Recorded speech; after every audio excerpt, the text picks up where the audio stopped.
Hello guys, welcome to the snowstorm. Happy Friday to y'all. Today we're gonna have an awesome stream. We're finally gonna be discussing the sequel of Hogwarts Legacy. It's crazy that we're gonna be having this discussion now. It's so surreal thinking that like a year ago we were just barely getting any information, just looking at all the tweets and trailers, and now we're beyond the fact that we just played Hogwarts Legacy so much, and now there's so much rumors about what's the future of Hogwarts Legacy, and that's what are we going to be discussing today. But hey guys, appreciate all for tuning in. We have a lot of things today to discuss. We're going to discuss things like what do we know in general? What can we expect? Possibly more like our wishes. What do we want to see in the sequel? What is up with the Gamescom? That's coming up soon. Also, the 1st of September, back to Hogwarts Day. Probably something might happen there. Who knows? We're going to discuss all this. Possibly also some DLC theories as well, but I will be making little pauses after each segment to chat with you and catch up with all your ideas. But we'll be moving pretty fast today in general. I want to have a shorter stream and more concise. But how are you guys doing? First of all, let's catch up. How are you guys doing? Hey Blake, Nicholas, Vera, how are you guys doing?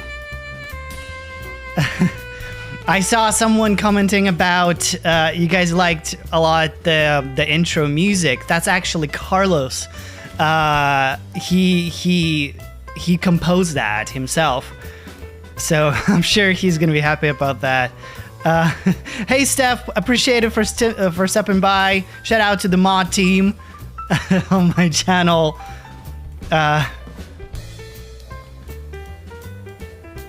Sorry, catching up. Just a little catching up. Hi, DoTube. What's going on, guys?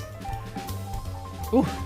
Oh my god, I haven't made a stream like this in so long. I almost forgot how these things go, because usually I now do building streams every Saturday in the morning, and I stream for like 4 hours. I'm building an Owry. If anyone is interested in that, you can tune in for that. But yes, we're gonna need a lot of things in the sequel, and there's gonna be a lot of things I believe in there. He's a musical wizard and a wizard in terms of VFX, that's for sure. Hey, I mean, I feel like we all want to be dark wizards. That's what I keep seeing in general.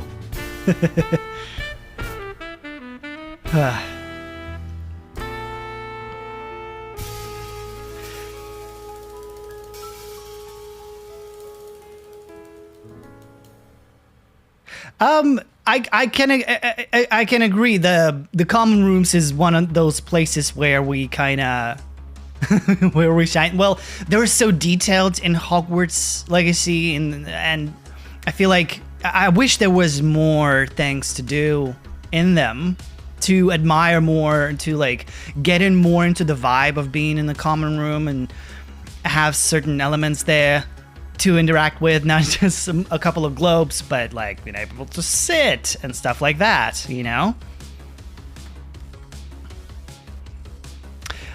Yeah, that's overall. So far I've made 2 videos about Hogwarts Legacy sequel. One video is where I'm talking about things that were cut out from Hogwarts Legacy. There's a ton, to be fair. There's so much that they've canceled, that like they didn't finish, like for example fighting dragons, companions. That was like, it feels like that was a last minute thing that they cut out, because even, you know, when we watched the first gameplay reveal at the State of Play, we were told that you're gonna have companions, right? And that changed. That was kind of scrapped, seems like, and but now you can like use some mods to activate, to bring companions with you to different areas, to different missions, and they will have, you know, dialogues triggered in certain moments, commenting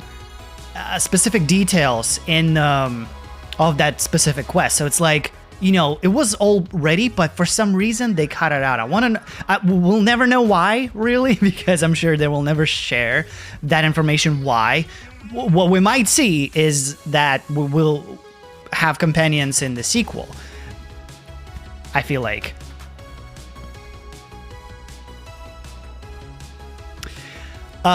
So among the things, that's a good question, Nicholas, and we will be we'll be blending into the different discussions from one to one. But yeah, out of all the things that were cut out, multiplayer was something that people haven't seen really a lot of, but that there's just some traces of potential experimentation.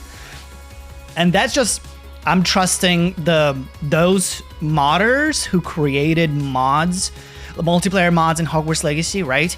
That's just, you know, take that with a grain of salt, because what they're saying basically is that if there were no pre-planned, pre-built some assets or codes for multiplayer, that multiplayer, you know, for the mods wouldn't be possible. So that's all we have about that. But there's, I don't know. I would love a co-op, by the way. That would be fantastic. Animagus, yes, that's a great, I feel like that's more likely than anything, also because there's Animagus animation, you know, and a mechanic in NPCs and with enemies. So that's something that we can be, I think, looking forward to, potentially. But also, Steph, please let me know if the music is heard, or if it's too loud. Let me know if I should, the background music, because I just want it to be there and not dominant. Just want to make sure that that's all good. And hello. Welcome, guys. How is where are you guys tuning in from? Please let me know. Where's your country? And let me know your house as well. It's, I feel more, I don't know why, I feel more Slytherin going like today in general and for the past week, but I'm Hufflepuff all most of the time. Should we bring back potion making? Like, okay, so I think it sort of was, but we were not part of that, right? It's like it was sort of that, but it was doing on its own. Like, we'll just bring it, we'll leave it, but it puts the ingredients, it stirs, it does all those things, but we're not interacting with that anyways. A Ravenclaw from NC. What's NC? Sorry. No. And that's not New York. What is NC? Oh my god. I forgot all the states immediately. Illinois, Ravenclaw. From UK, welcome. How do you have your tea? Please let me know. And another, oh my god, so many Ravenclaws here. Joe would be happy. Oh, you did? That's awesome.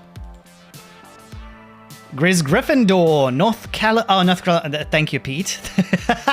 There you go. I was like, wait, what's in this? North California? My brain was just glitching. North Carolina. Oh yeah, thank you. Thank you. South Carolina. Gryffindor, always, of course. Steph. As a puff. See, I'm a huff. Oh, puff.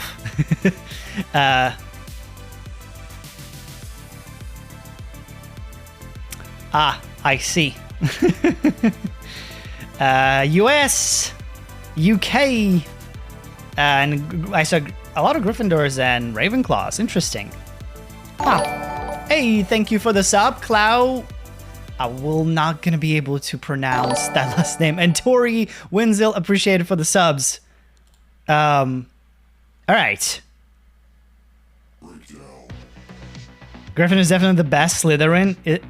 I don't think there's the best and the worst. I think they're just all unique and different. Cause, yeah.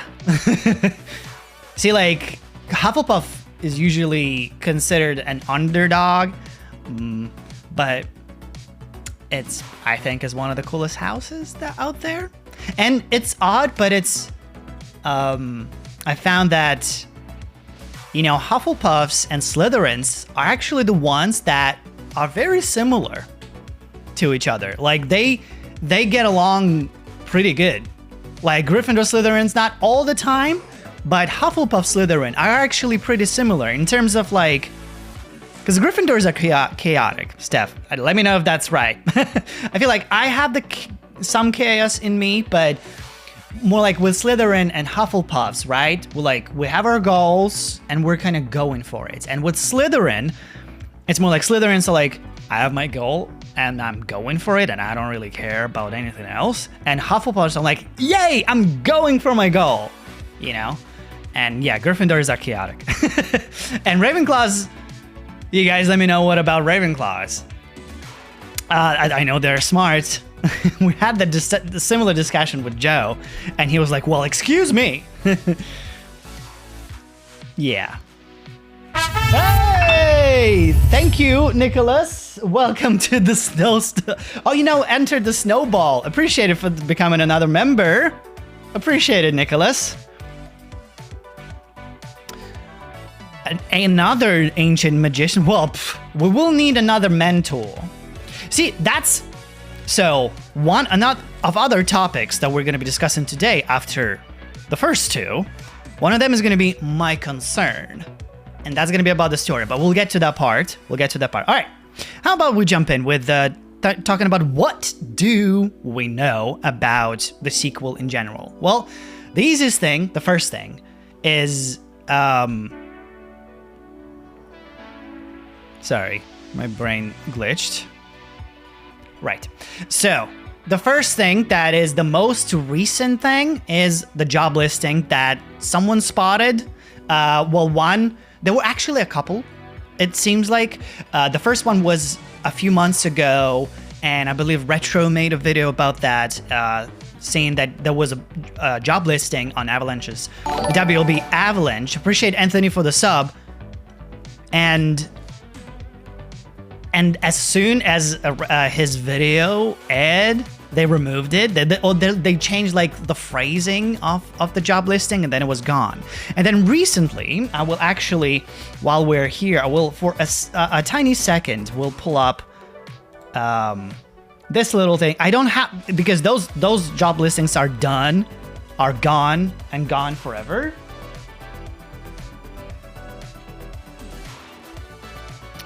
Oh, what?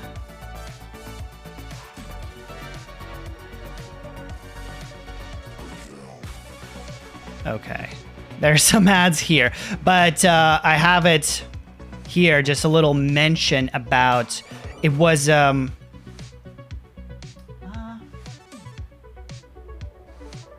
just double checking for who, so I'm not giving you wrong information in general. Oh, here we are. For senior character technical artist, let me show you this.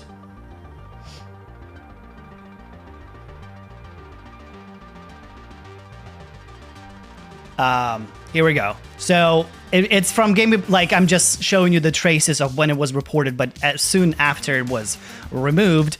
But yeah, it was associate software engineer, and then also for senior character technical artist. So it's like the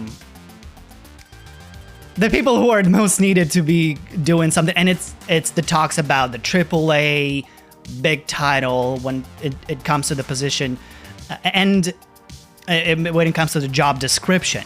But also, another thing you have to pay attention is that, like, you know, Chandler and like this seems like the same team is there. Well, the same team. We know about Chandler, right? And he's still the marketing manager, right? I mean, of course, we still have the game coming out on Switch this November 14th, but I don't know. Like, they're just traces. So this is like the most legit and official thing that we can rely on at this point. There's their job listings, and well, they keep their jobs. That's that. But so that's that little information. But aside from that, Hogwarts Legacy had an amazing launch. If we think about that, it was received well right from the start. You know, it wasn't like crashed. You know, it wasn't super buggy. There were some issues every now and then, more on PC, but overall, it was a solid launch, right? The headlines were good reviews, you know, they were mostly positive. And the game made now over $1 billion in sales. That's a lot. That's like bigger than Fantastic Beasts franchise. So that was a big indicator to Warner Brothers, the owner of the AP, that, hey, we gotta milk this thing. We gotta do more. Like, of course, like if it's doing that well, they should follow up.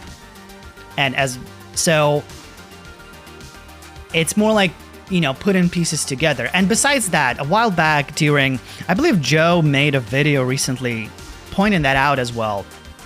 So in their blog post, there was a blog post on PlayStation very long time ago. And they said that they would like to do more. And, you know, releasing this game was kind of risky in a way. I'm sorry, guys, I'm not catching up with the chat just right now. I will be pausing after I'm done with talking with the segment, but we'll be back. But I'll continue.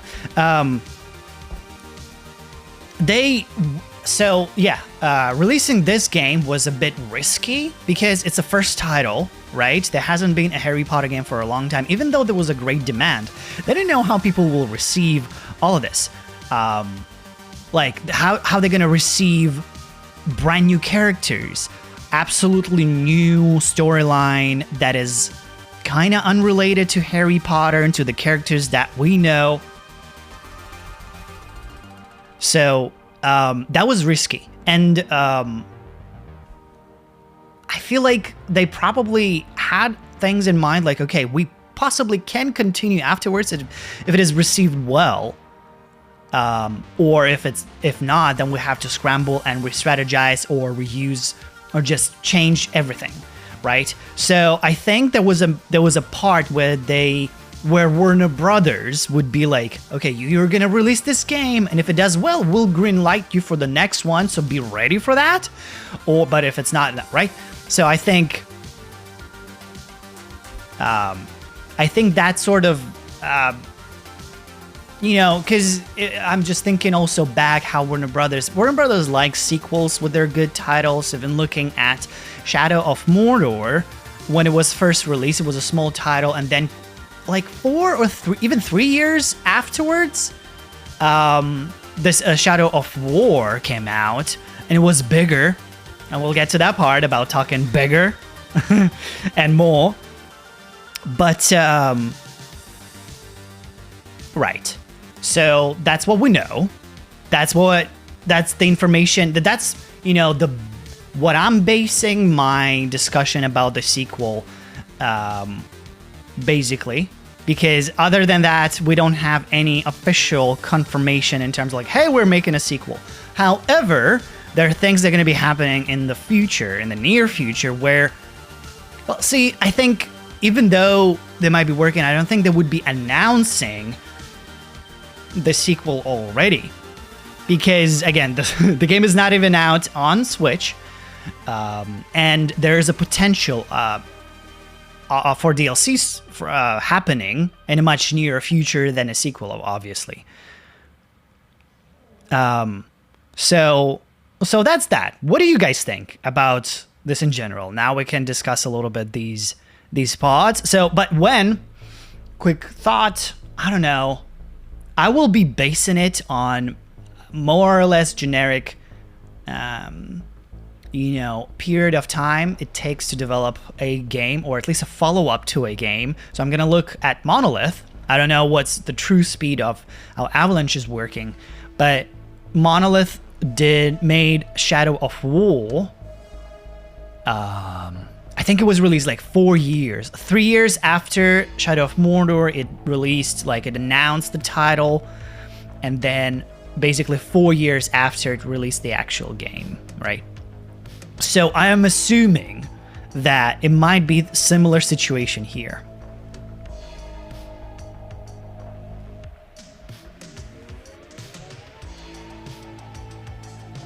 Blake, so for those of you who are talking about the no DLCs part, well, at the moment they said that they didn't have current plans for the DLCs, but that's only that. I don't think it means we're not gonna make DLCs ever. I think they said right now we're not focusing on pushing out the DLCs. That's one. Two, there is a DLC already, technically. It's not really, but technically. The Haunted Hogsmeade Shop quest is a DLC. And it's gonna become available to everybody, not only PlayStation, on February. So that's technically, they will be announcing that DLC soon, I feel like, because they have to telegraph to the people like, hey, you can buy that. You can have that on your things. You can buy the extra pack, right? So I don't know. I think there are potentials in Hogwarts Legacy right now for DLCs where it could expand some stories, some little elements that don't require a lot of, changing of assets or anything, that they can just continue and add more reason for the majority of people to come back and play the game and spend $20 on it. Yeah, so hold on, I'm just gonna actually, no, what? I'm just gonna have this pulled up, and standing here just to switch it up a little bit. It's pretty, isn't it? Right. So what I was talking about? We're talking about the DLC, Christmas DLCs. So specifically about that, if we go to, well, that's a rumor requirement, but that doesn't matter. There's a whole section for holiday decorations, and there are only 2 decorations there. And I feel like there's such a great potential for, additional packs. Just release more in that area. It could be not necessarily just Christmas. It could be more Halloween stuff. It could be, I don't know, Hanukkah or Valentine's Day decorations or whatever. There's an entire segment, and there's only 2 items. I think there could be a potential to add some DLC that expands the story, adds a little mission, like something they would do in Spider-Man, right? It's kind of using the same formula, adding a little more, adding some packs. A good reason to come back to Hogwarts, especially around the holidays. Hey Joe, welcome back. Welcome welcome to the stream. 400 hours. Wow, kudos to you. That's amazing. Oh, I don't know how many hours I logged in, but on one save it's over 100 hours, and another save it's like 30 or 40. Yeah.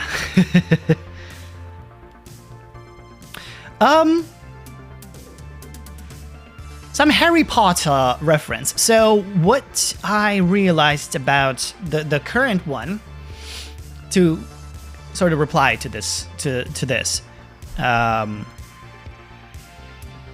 what they meant that, like, they don't want to overshadow you, right? So it's like, it's your legacy, it is your story, you're the main hero, and they don't want anyone or any other character to overshadow you. That's why they chose this time period. That's why they chose not to bring super big names to be like Dumbledore, for example. But at the same time,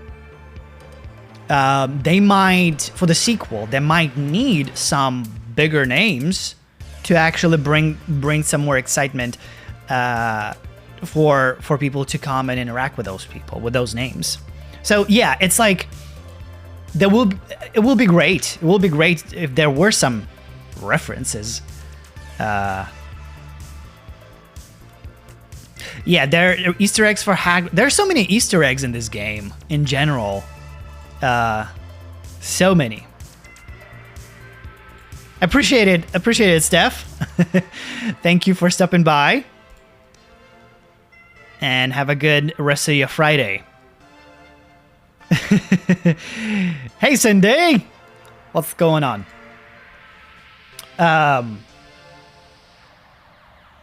their team so big to be able to focus on Switch version and working on a DLC? Typically, not typically, but it is often found that when a developer is working on a game and it has to make a port, then like an additional company might be working on that. It's not necessarily the same team. So to simplify the answer, yes, possibly. Because even if you look at the credits, not the credits, well, yeah, at the credits of Hogwarts Legacy, at the very beginning when it starts, there's so many companies. There's like not just Avalanche and Warner Brothers, right? There's like 7 or 8 different companies mentioned there. So there's a chance that there's just a dedicated team that is working purely on probably Switch, but. Of course, the team has to be involved with them, so I don't know how that is happening, from my visit to Avalanche when I went there in Salt Lake City. What I learned is that it's like interesting in general learning about how games are being made, that there's so many different departments. It's like, it's like United States and there's so many states, right? And they're all doing their own stuff, and so many times there's one department that just doesn't know if they're doing, like, I don't know, they're just doing lighting or some visual assets. They're not gonna know what's gonna happen in other part of the game, right? And there are people who put things together. So it's not like they all focus on one thing, right? It's so like. It's interesting. It's divided. It's very coordinated too. And then all those departments, once they're done with their stuff, they come together in this one wholesome piece. Yeah. So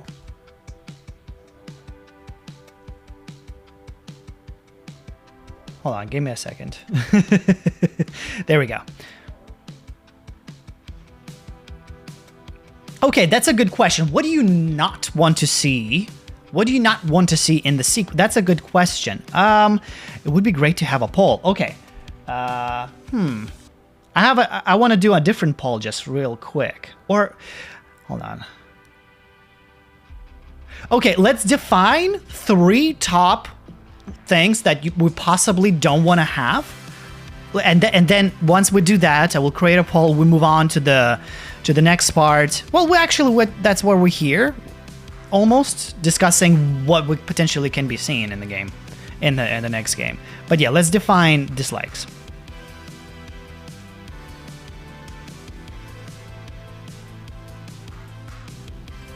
Eric was saying similar discussion with someone who did some fixes to an unreleased Doctor Who. Oh, interesting. What do you mean in terms of?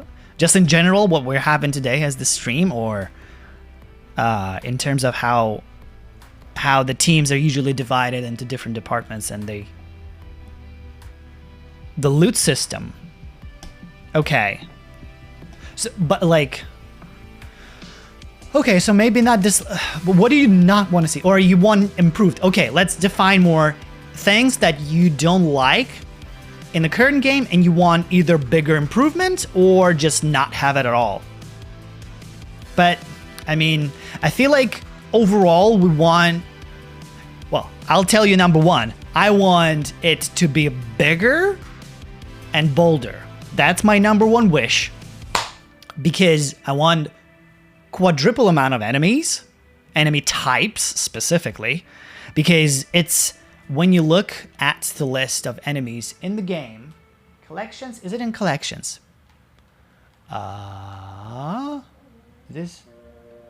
Look, there's 69. And because I had to record something, I went back into one of the safes, so they're not all unlocked here, which is weird. But for example, there's 3 different frogs. They're different, right? They're different enemy types, but they all look when fighting. We basically face the same enemy, right? We have so many these poacher guys, or yeah, like there's a bunch of different poachers. They have different missions, but like. From visual perspective, they can look very, very much the same to to majority, right? Right. There's so many goblins, but like there's they're a loyalist ranger, but then there's these guys. Like, it's right. So yeah, more enemy types. Okay, I see less Merlin trials, and make Hogwarts more fun to hang out around. Have more activities to make us want to go back all the time. It's a detail, but in the end, the game, there's no reason. I see what you're saying. Like, yes, we have a very fantastically detailed castle, and yet, well, there were things to be done. To be fair, there were plenty of secrets in there. There were the keys. There were things, but once we're done, of course, we're done, and there's, you know, you can either replay or do that. But yeah, it would be great to have a bigger variety and just more number of those things to be to do. I agree. It's because here they wanted to have that focus on the open world, right? Because you have the open world and you have to utilize it somehow. So they had to make that balance. So they encouraged you many times to go out. Period. But for example, the common room. No, the room of requirement. That was a very required room, right? We need to brew potions, make potions for the health. So I would go there a lot. Like I was there the most, right? In the entire castle, the room of requirement was the most visited room, period. So if developers find a way to have different areas. Hey, thank you, Denny's on fire. Appreciate it for the sub. If they could find a similar area in the castle, not a similar, but certain area in the castle that we would require, right? That is just not a curiosity, but like we needed room of requirement stuff. We need to get stuff from the beast in order to upgrade our gear. And we need stuff to, plants and whatever, right? So it's there. There is that need, and we go there. So similar needs can appear for the rest of the castle as well, I feel like. All right, let me breeze through these. But I get Merlin Trials, guys. Do you not want to see any more of Merlin Trials in the sequel, or you want to see something completely different? Huh?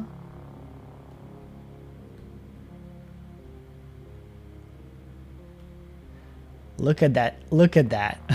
Hold on, but what's going on? Huh, okay.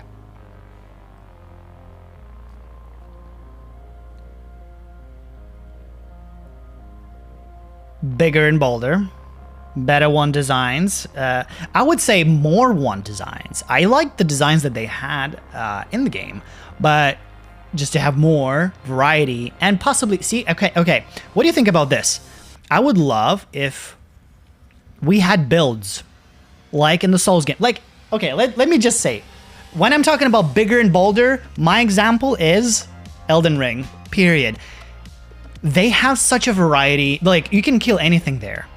You can attack anything there, and that's why you have variety. But it's like there's so much everywhere. Everywhere you go, you fear for your life. You fear to lose your precious runes, and you're not going to be able to upgrade, right? You lose your money there. So the stakes are high at all the time.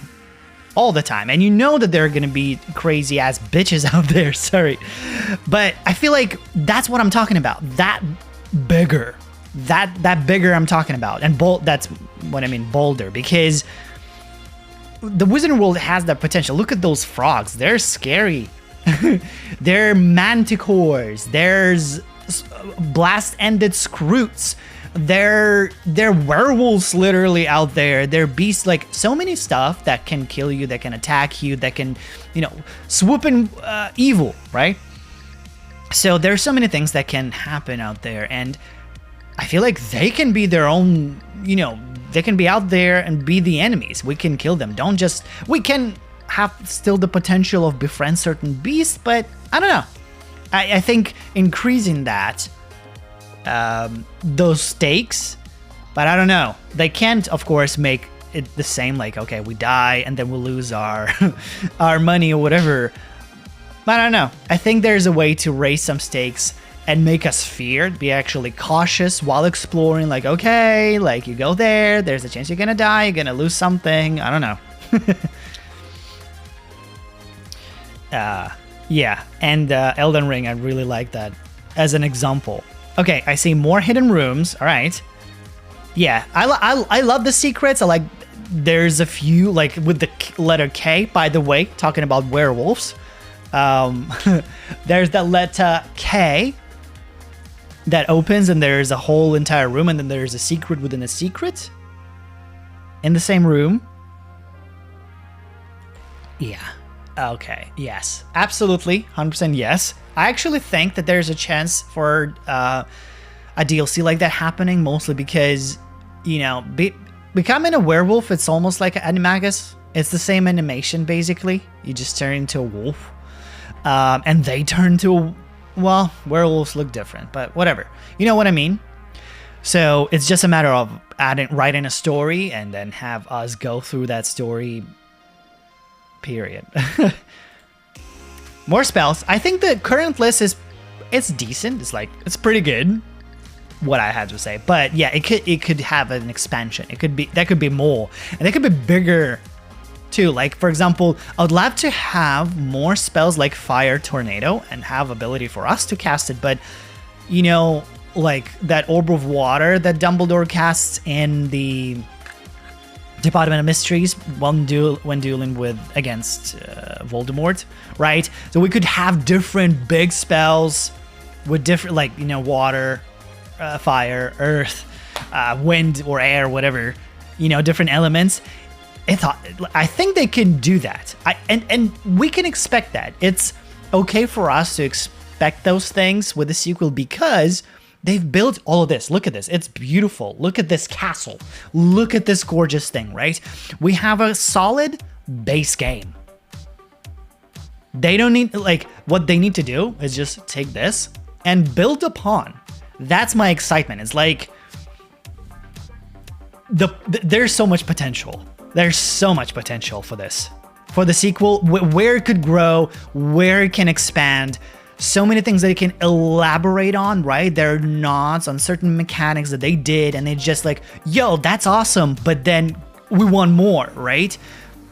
And that's a good thing. The fact that I'm seeing so much engagement with this idea, Hogwarts Legacy sequel and DLC, is like, people love the game. Even though there are things that they wanted more, yet, you know, I see you guys here even right now, so it's like, y'all like the game and you want more of it, and I get it.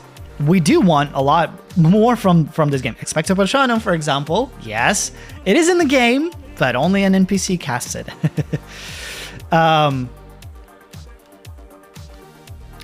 That's a good question, because, well, only a couple of times I think that happened, and only in the very end.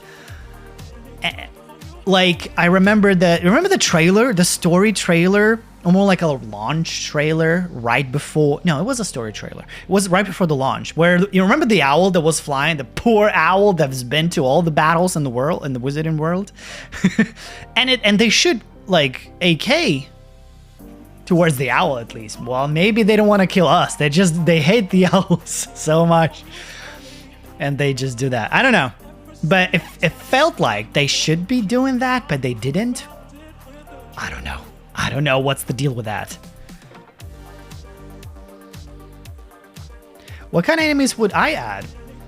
Okay, well, I mentioned I would also add regular animals, like in Zelda. Like, you have deer, you can have sheep, you can have rabbits, squirrels, little, like, all kinds of birds that you can kill and take their meat and then use it as ingredients in potions or sell that. So just have those killable animal, huntable. Let's call it huntable animals. That's for starters. I think the mythology of the wizarding world has a bigger potential of different stuff. As I said, there's so many beasts, like crazy creatures, even maybe centaurs. Maybe we attack that. Well, maybe not. But like if you walk around the castle, and there's so many demonic statues of. There are so many gargoyles. There are vampires existing in the world. I don't know. I think they can explore and create bizarreness, bizarre creatures as well, and bring from other parts of the wizarding world. Because what has shown, hold on. What has shown the current game, right? Going back a little bit, talking about the risks. They didn't know if this game gonna succeed also because the lore.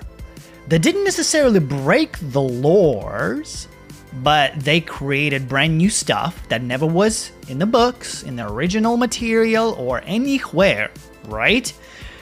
And they broke some lore laws, like for example with some Protego spells, with some spells, because again, this is a game, and you know, some mechanics had to be improvised, and you know, the lore had to be bent, and they had to see and hope that people are not gonna care about it, and they did not, right? The majority were okay with them telling a new story, that it was not JK who told that story, right? There are different writers wrote the characters, and and they're amazing characters right now. Sebastian, Natsa and I, Poppy, they're legit personalities that we now want to see more of, right? I think that's storytelling. That's not just the character, that's storytelling.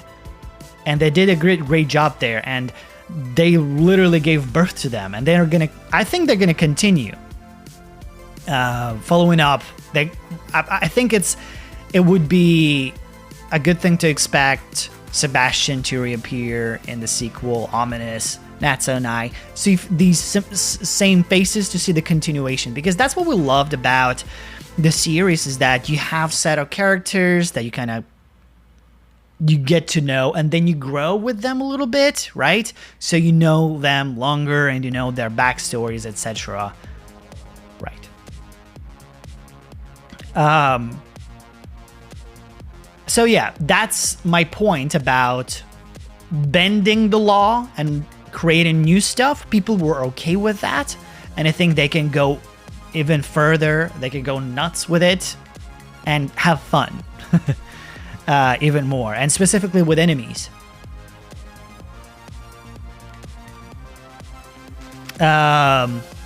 Yes, we would like to see consequences. Yes, that's morality system. That's another thing that can be expected in the sequel, because there's some traces in the code, looks like, about some morality system, but it's very vague. But basically, because remember a while back, the game was supposed to be called Hogwarts The Dark Legacy, or A Dark Legacy. It seems like we were supposed to go full on evil, but then they switched it, like, oh, maybe like they don't want to be evil. Maybe we should give them a chance to not be evil, right? And then I don't know what was the the thinking process with the developers, but I think at a certain point they were saying something like, we don't want to lock you, we don't want the game to recognize you as evil or lock you from doing certain things, but it looks like the players want that to happen. The players want to be recognized as evil if they do evil stuff or not.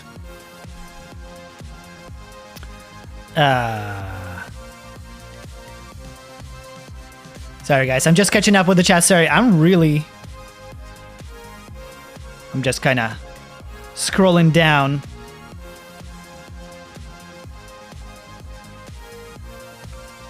I think, yeah, we're gonna expand. I think they're gonna explore those characters more. They're not just gonna ditch them. I think they're going to be exploring them more, exploring their other stories, other paths, not necessarily paths, but something new. Because now that we know more about them, we can go, we care about them. They exist. The characters already work. So yeah, I think we're going to see more elaboration on that. About romance, I don't know. Like, I know so many of you want it, and it's fine, but it's just, I don't know. I don't get it. It's like I'm okay seeing it on in the movie, but like, I don't know, because it's a school. I'm like, I don't know. I don't know. But that's just me. That's just me about the romance system.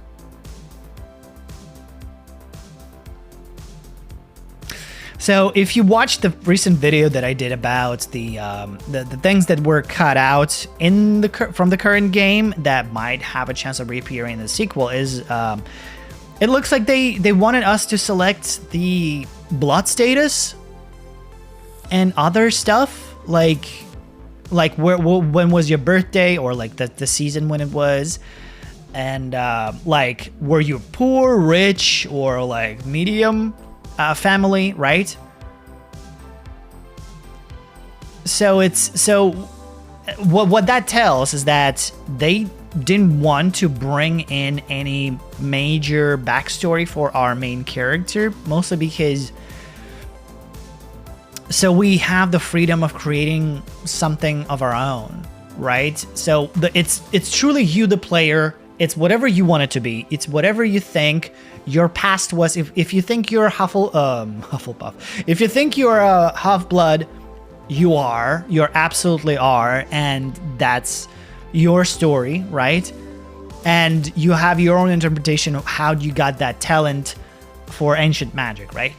So they let that be non-explored. And in the game setting, that's fine. It works in so many games where you don't know the past and you don't need to have the background. You're just gonna continue in the future and learn stuff about yourself, sort of.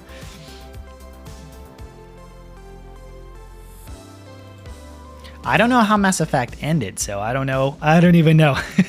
But I know a lot. Right, so like I know that morality system there is very elaborate, and so many people want similar things. How if, say, in the sequel we decide to go dark and be killing a lot of wizards and goblins using unforgivable curses, then we start to change, right? The darkness start to corrupt us a lot, and then their visual representation on our like facial expression, or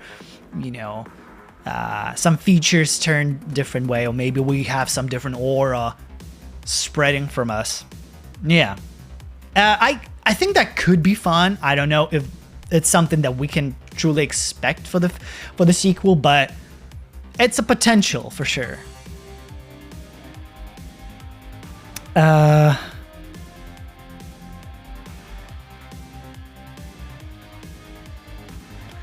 There you go. So that's another thing, right? So like, because they didn't want to lock, I think that was another challenge. Like, okay, do we make him like pureblood or Muggleborn? Well, what do we do? I think that was just a challenge that they faced, and they're like, let the player decide that. It's just them. So some stories don't include or don't involve learning about full characters' past and have everything explained. Not every story requires that. It's how we meet for example, like in Lord of the Rings, we don't know we don't know with some, but for example, Frodo, we don't know how he was before. We know him how he was from the moment we met him, and then he continues in the future. And the same thing about Sam. There are characters, there are storylines in different movies and different stories where we don't know much about the past of the character, yet we still care in the process of the game, right? But I feel like because it was our story, it's different. It's not like we care for ourselves, like, aw. We care for other characters around that we interact with.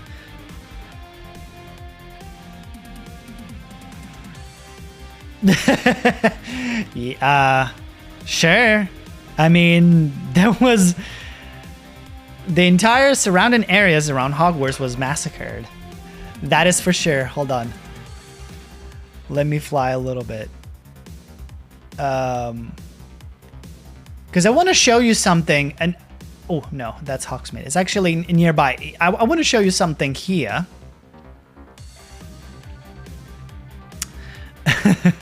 That I think just I want to mention this once and then move on from the DLC discussion.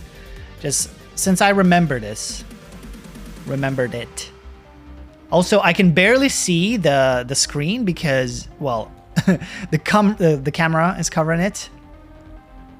Let's see. That's the lake. Ooh, some sign there. Hold on, I'm lost. You can see I'm not great. Okay, hold on. Where is what? Let me check that. Hold on, guys. Sorry, I just want to show you something really. Okay, I'm on the right way.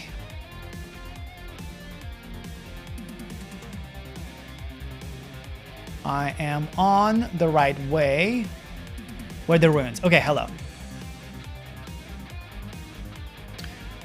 There are those dark wizards. All right. So in a few areas around the map, there are these look, they're mermaids, right? There's these signs of mermaids. And they're in a few different random places. One place is like the one seen in the ride from Orlando, but this is not a ride from Orlando. This is a mermaid with fish and stuff.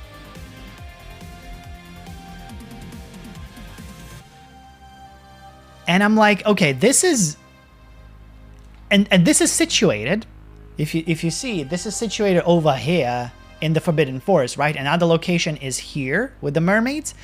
And I think there's a couple of more around, but I don't quite remember which cave it is, but they repeat.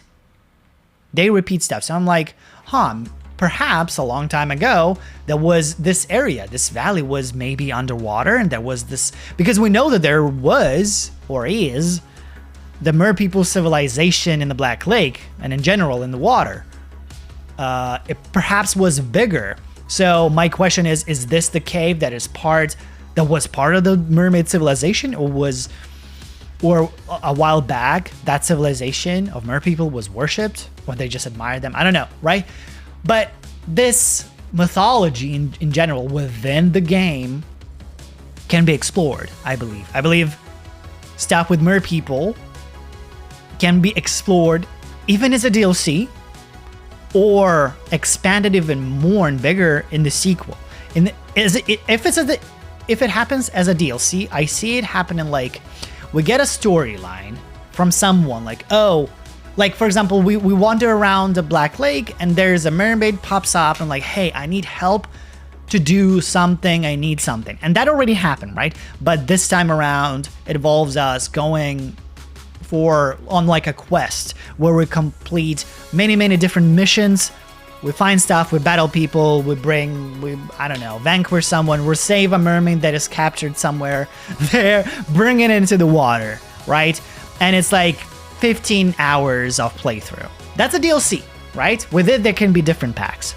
But if it's a sequel, they can go as far as like in Elden Ring, where you have like a separate different map that is the underwater map, and we travel there and we deal with mer people civilization, which I think could be fantastical. That's another thing about going bigger about the sequel, I think. Well, for one thing, I think we can expect London in the sequel. Okay, hello. London. Because we see it in the beginning of the game, and so their assets they potentially can be working on, they could expand and use those. They already built Big Ben technically, right? We see it. I mean, Big Ben is just random European architecture with Big Ben That's London. I never been there. Don't judge me, but it's like, you know, majority of Europe looks the same in terms of architecture. I'm having sippity sip. I was talking for a while. Sorry, guys. And I never made a poll. Okay, I'm making a different poll. I forgot what we were doing before, but let me do this. Meow, meow, meow, meow, meow, meow, meow. Add another. Okay. Boom. I'm making a poll.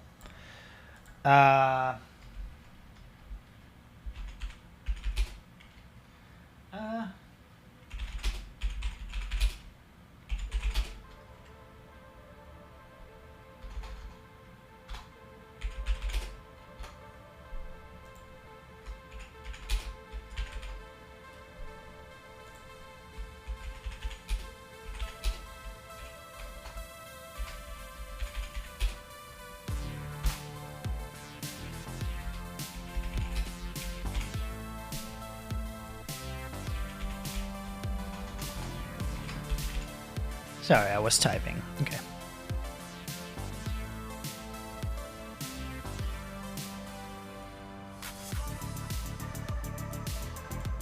Oh my god.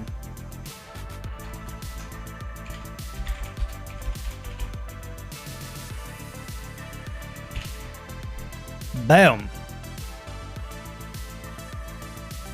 All right, I'm asking you now. Now we have a poll. Perfecto. All right, little segment. I was talking about London. We'll get back to that in a little bit, but I'm having a sippy sip and puffy puff because I'm a Hufflepuff. And we'll get back, and I have a Zelda. Check this out, a Zelda mug.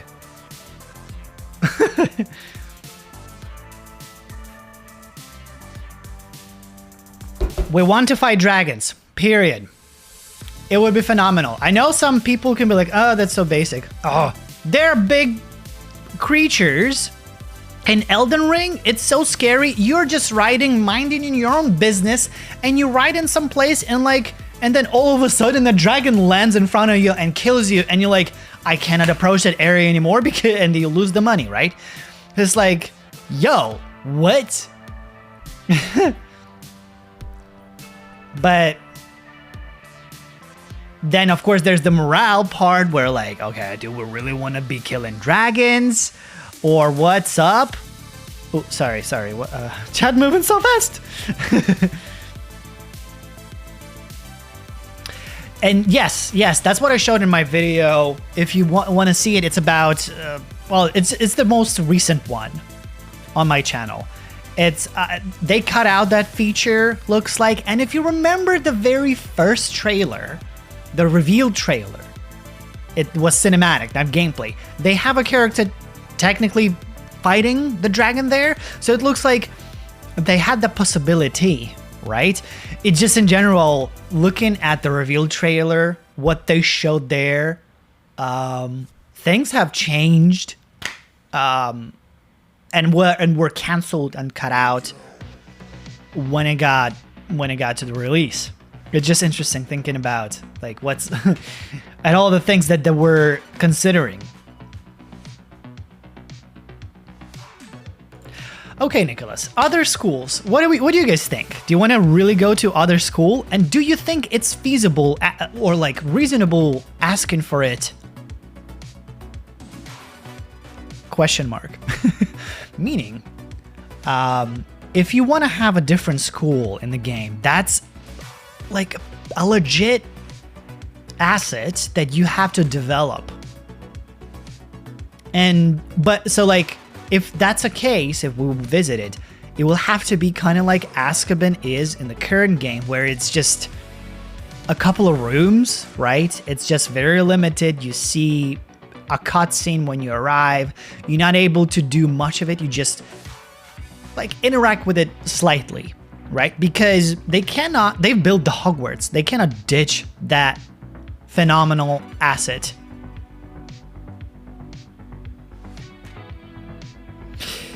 Well, I wouldn't trust that article for 100% because I know so many people are asking about the Triwizard Tournament. It is an iconic thing that happened with during the Harry Potter series, but that thing was canceled during that time. It was not happening at all. However, a similar event can potentially be brought into a game. In Hogwarts Mystery, they made an all-wizard tournament where they had people, competing, but it was only from one school, from Hogwarts.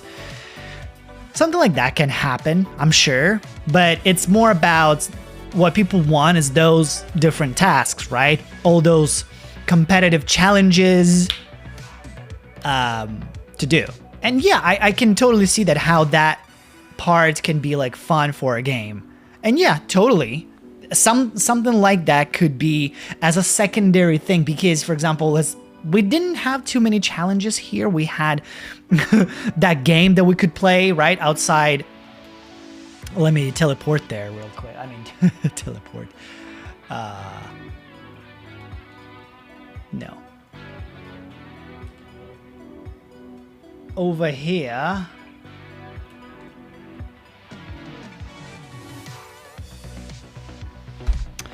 Right? So we didn't have that much stuff. Potentially we can have more. Oh my god, for the video I had to record the phrase of this thing, right? So it's just one thing basically for the entire game. I think that's very little. I think this is cool. But if we had a bigger variety and so like, I think we just talking about this minor stuff, we need more of that. What do you think, guys?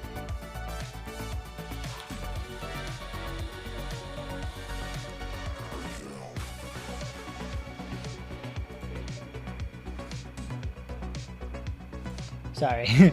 Yes, it would be cool to see Natsai School. It would be cool to see Ilvermorny in general. But I think we can't be really expecting it to be super, explorable. Because we can expect different maps, bigger map. Like, look. In general, this particular map can expand. I don't think it's going to be the same. But look, we have empty stuff on the right and empty stuff on the left. And don't you ever wonder, like, why don't we have stuff there? And I personally think that that's a potential for the DLCs. I think if we go into a sequel, the map is going to be different. Most likely, like, it's going to look different. It's going to be different. It's like the different visuals.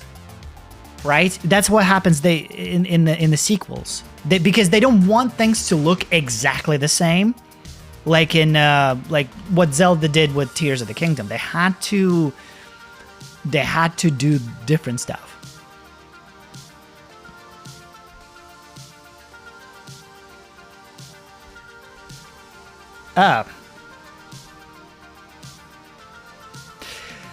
I think if we had something similar like an Elden Ring, that would be amazing.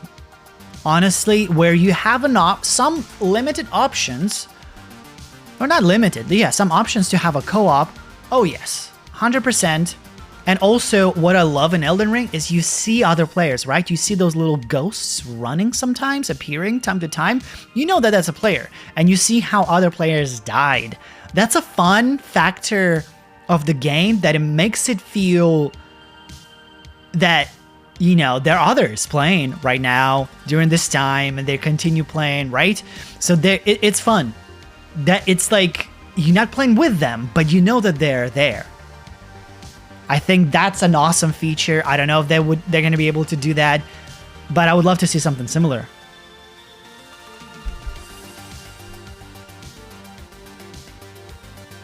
All right, I'm going to be moving on to... We talk about bigger... Okay, let me see. Hold on. London. Yes, we covered London briefly. Oh, and by the way, hello. As part of London,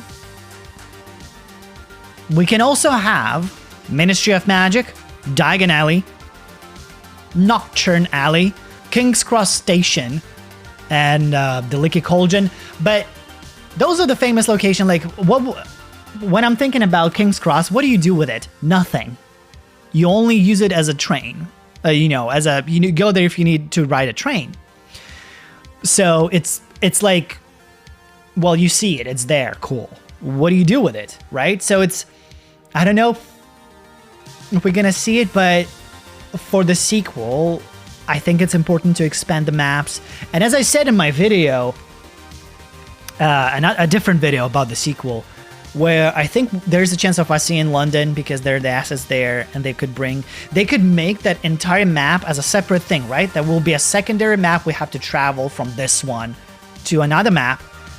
And there could be more like a stealth region because here we can cast magic freely, but there, if we cast magic, there are muggles, right? So we have to be discreet. So that will add another layer of stakes. And like, if they find a cool like way or like punishment for using magic in front of a muggle, not in terms of the lore, we kind of know what are the possible consequences, but in terms of a game, if they find great punishment and they raise the stakes of us being discovered, then that could be a really fun thing. And that map ultimately can connect Ministry of Magic, all those, the Diagon Alley, maybe add something new in London there. And as a story, it would be reasonable if there could be more Goblin rebellions and more wizards, or now maybe they would try to go against Muggles specifically, like, okay, we want to overthrow Muggle world. And that's actually where the Wizarding world was headed towards. That's why then there, we had both Grindelwald and Voldemort trying to do the similar things, right? They were going against the Muggles.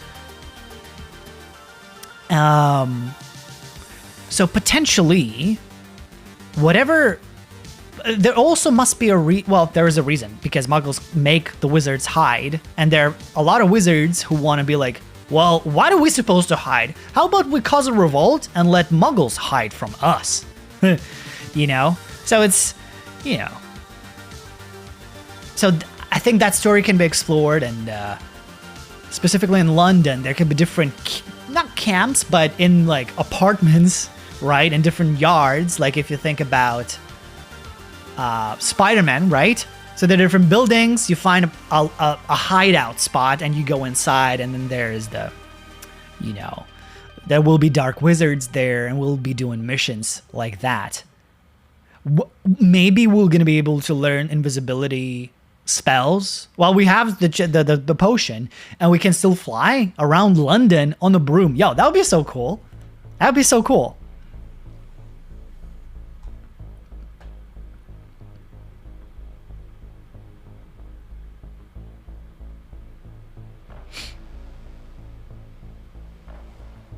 Obliviate as a spell.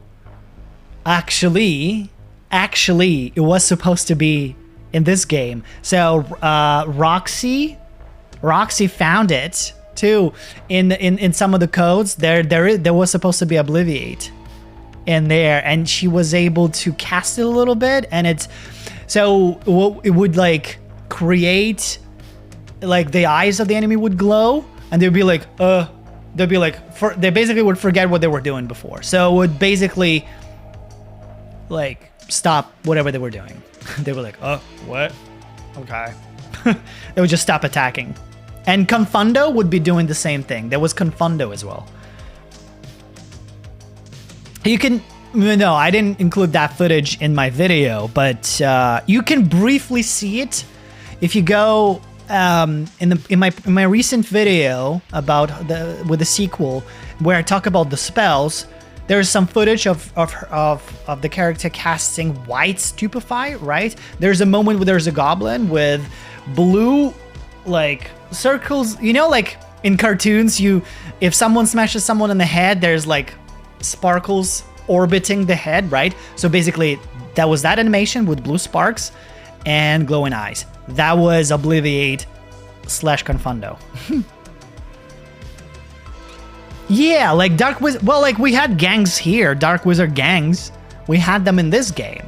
The poachers, right? There are different hideouts, different enemy camps. What I'm saying, in London, there will be hideouts, right? There will not be in camps like there are here. There will be inside, buildings, apartment complexes, right? And so we'll have to get inside to like destroy those camps because they're trying to cause a revolt, blah blah blah.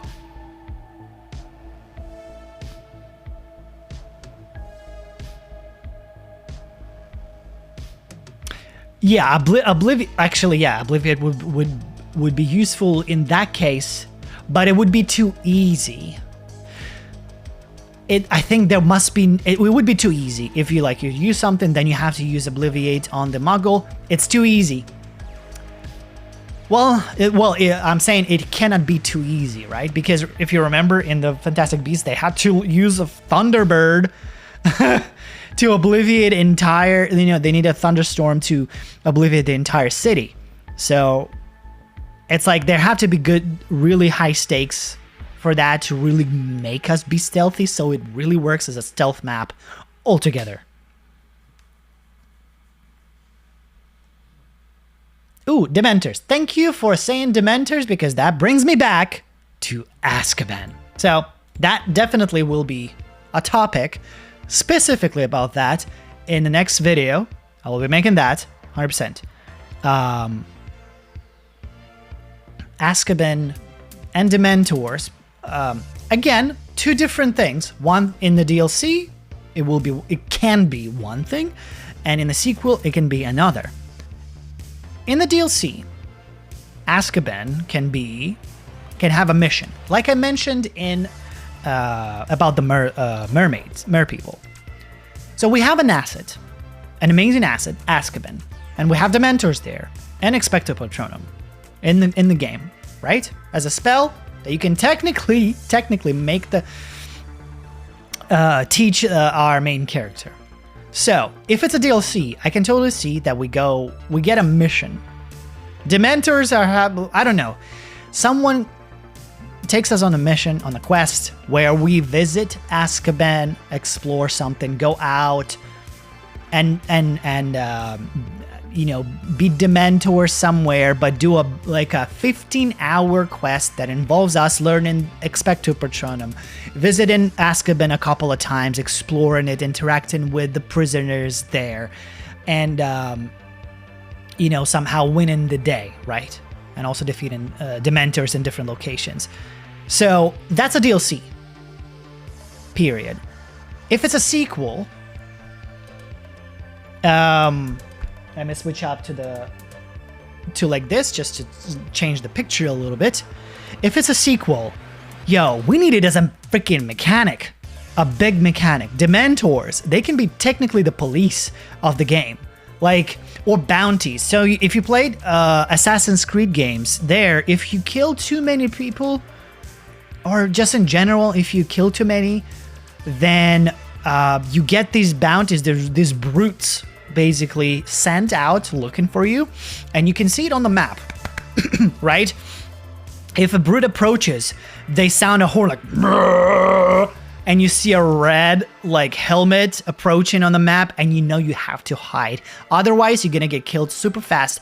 Only if you're in the end game and you're super powerful, you can beat them. And I've been through that. There was a moment where I can beat these guys. Otherwise, you have to pay someone off for those guys to stop happening. Hello,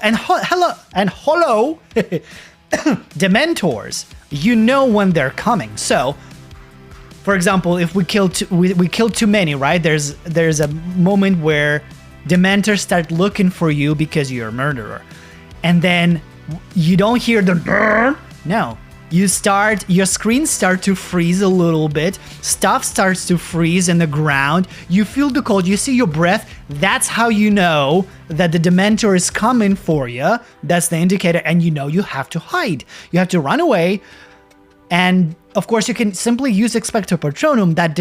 That makes it different from how it is in Assassin's Creed that, for example, you cannot beat them. But maybe you cannot let us learn Expecto Patronum for the majority of the game and then learn it. Because, again, that's a difficult spell. Expecto Patronum, only adult wizards learn that spell but as part of their job. But Harry learned it because of a rare circumstances. And that's why, if you remember when they learned about in the Order of the Phoenix, like, oh, you can cast Patronus? I never know that, because that's a difficult spell that Aurors only know and use. So, oh my God, we're gonna get to the werewolves part. Wait. Okay, hold on. Woo. McGonagall? Lupin, 100%. Lupin is the best. And McGonagall. Well, Hagrid is too. Hello. But, okay, guys, tell me. Let's find a solution. How do you think? What do you think about this theory about the Dementors, right? So they're not just there as part of the story, or they're not just in Azkaban, but they work as sort of police. They work as that. And they come in packs, so maybe Expecto Patronum will be hard. Like, we also have to beat them with basic casts and blah blah blah. But Expecto Patronum has to break their first we have to cast Expecto Patronum to break them, but we're gonna suck at it. So let me know, what do you think about this particular thing, mechanic, and how do you think we can go around this fact that it's too easy with Expecto Patronum. Excuse me.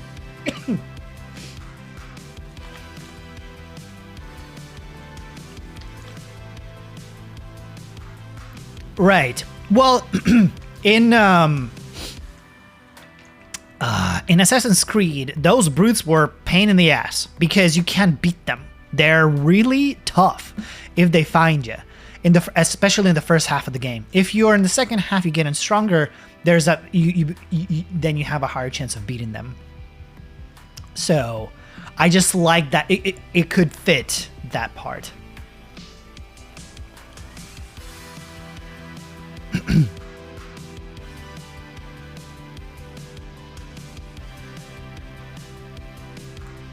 Huh, that's true. That could be as well. If it's made like in a, like, okay, so there's I guess if it's, if they're made like police, like there's a police system like in GTA, right? So then first they send regular Aurors, then they send more Aurors in general, higher, stronger, and then they come with Dementors, period, right? And like in GTA, there would be tanks when you get 5 stars. I mean, if they do that, what do you think? What if they did that? What if they straight up created like GTA style police system, where the last one is they come with Dementors? What do you think about that? Would you like that, or would it be like, this is Harry Potter GTA? Would you like that or not? Appreciate it, Darius, for the sub.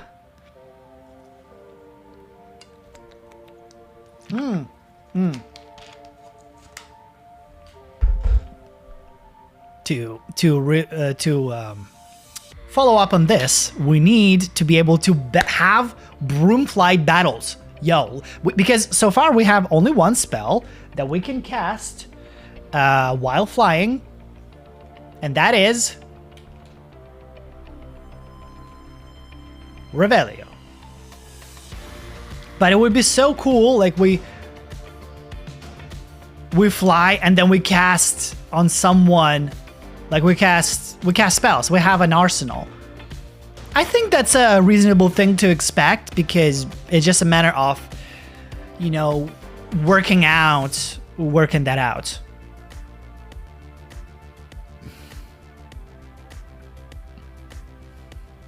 Okay, it looks like you guys liking this. Well,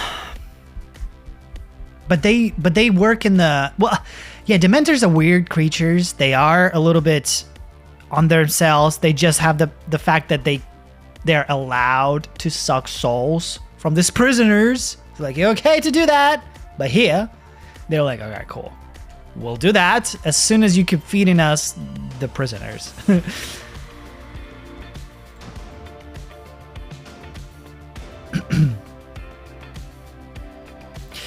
But yeah, like, it would be too to respond to that, Nicholas. I think if they were just random encounters, it would be too. Well, they can be. They totally can be. Might as well. As one of the type of the enemies they're just kind of wandering about, but then they'll have to kind of find an explanation why they're not in Azkaban, why they're hanging out there, right? But that could be as well. But it could be fun if there is like a mechanic behind them. What do you mean random? Like in a live service thing? Not live. Well, like, I think I know what you mean. For example, I'm playing State of Decay 2, and they're like world events happening time to time that make, like, you have your missions, but then there's a lot of distraction in the game that cause you like, oh, I can do that now.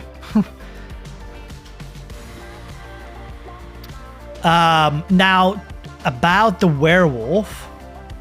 Let me find the werewolf part.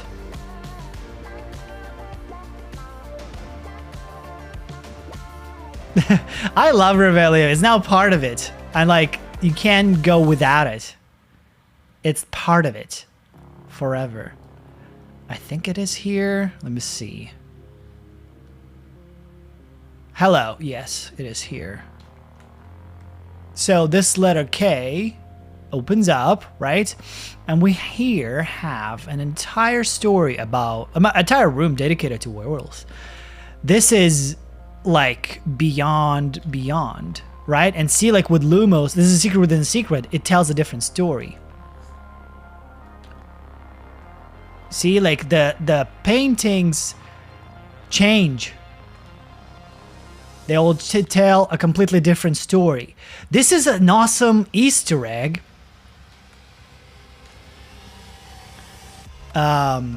Amazing Easter egg.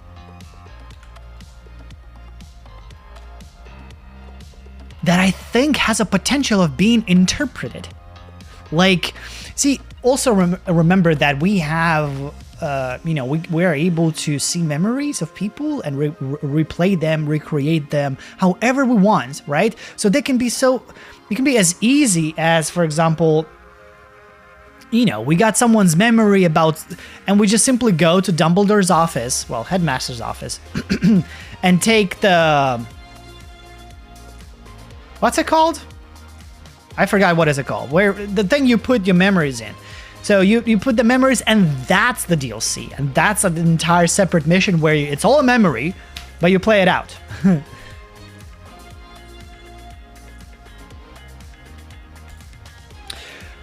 Okay, I see two things. Yes, Nicholas. Quidditch. Okay, let's talk about Quidditch and then boss fights. I'm gonna make a note because I'm gonna come back to this question. Well, it's quicker. Yes, 100%. We need so much more bosses. That's what I was talking about Elden Ring. I want more enemy types and have more and bigger bosses, and not just in dungeons, but in regular places around the map in general. Again, raise those stakes. Go brutal. There are brutal creatures out there lurking around, and it's gonna be fun dealing with them. All right, now Quidditch. I didn't mention. I don't know if it's too reasonable to think that there's going to be Quidditch in the game because oh my god. Hold on. Let me not talk for a second. Sorry.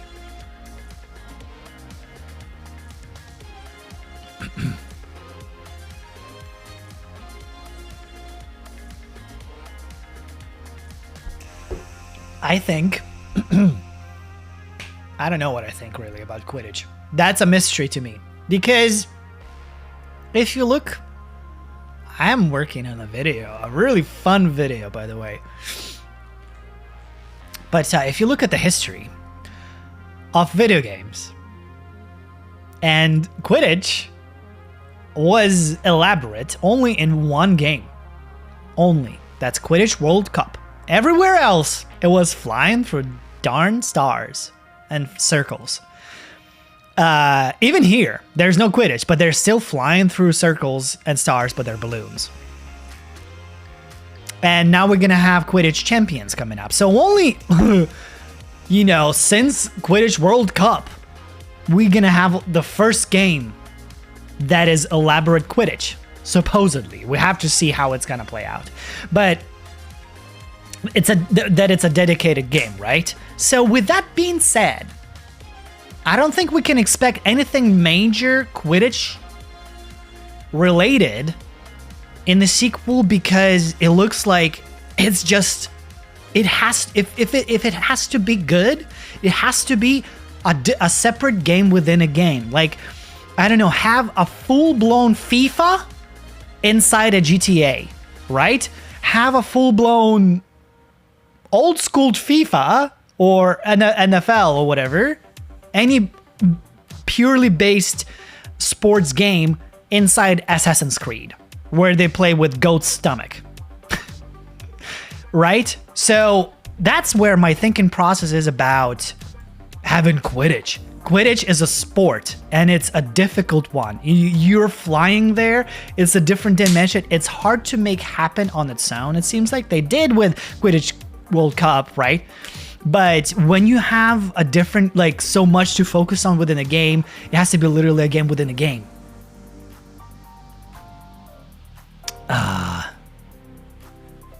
Oh, sorry, I keep missing this. Owls and DLC. Thank you for, for repeating that. But yes. That would be cool. That'd be cool. I think the next ones are like Troll. No, not Troll. There is a different one, because Owl's supposed to be in the year where we were here. I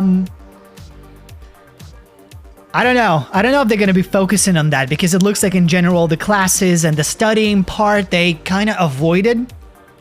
Right? We visited classes. We attended classes, but they were mostly as cinematics. So maybe they did some study and found out that they didn't want to really go that route. So I don't know, but it would be cool. It would be cool to have some, like, you know, preparation and have an actual tests going for it. Yeah, Quidditch champions, yes.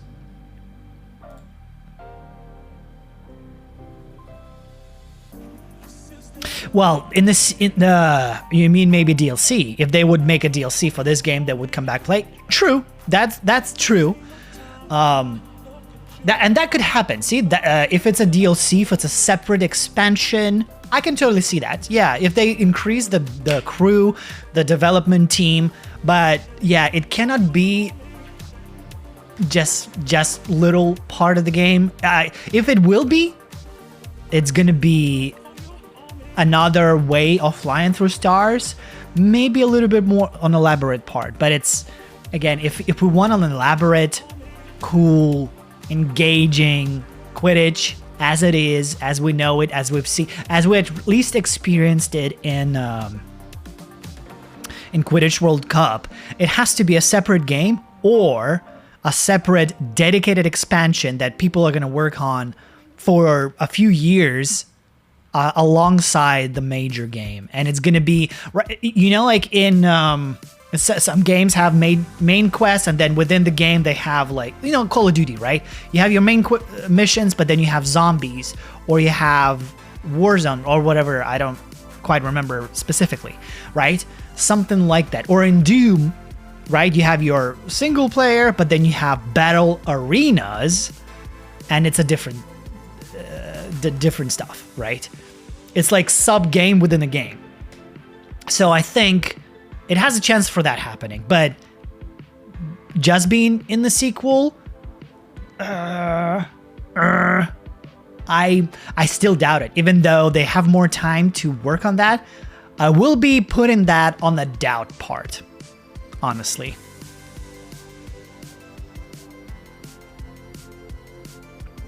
Um, Newts. There you go. Thank you. There you go. Okay, I knew it was another something.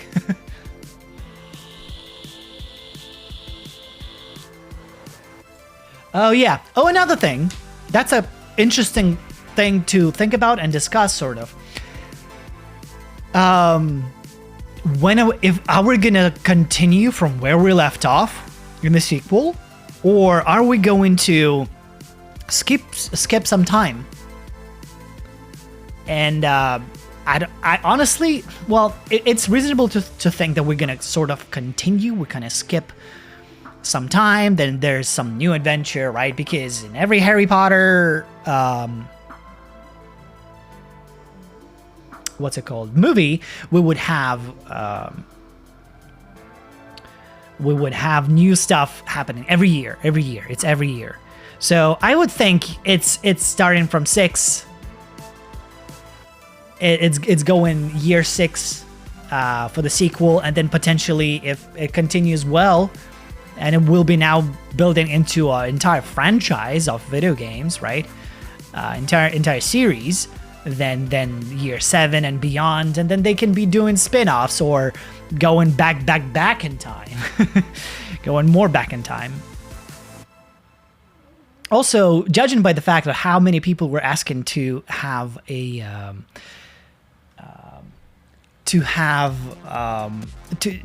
many people want to see the foundation of Hogwarts, to see that realized and visualized. I think we can expect possibly to see a little cinematic, or maybe for us going a little bit back in time and interacting with the founders and seeing the foundation of Hogwarts. I think that could happen, honestly.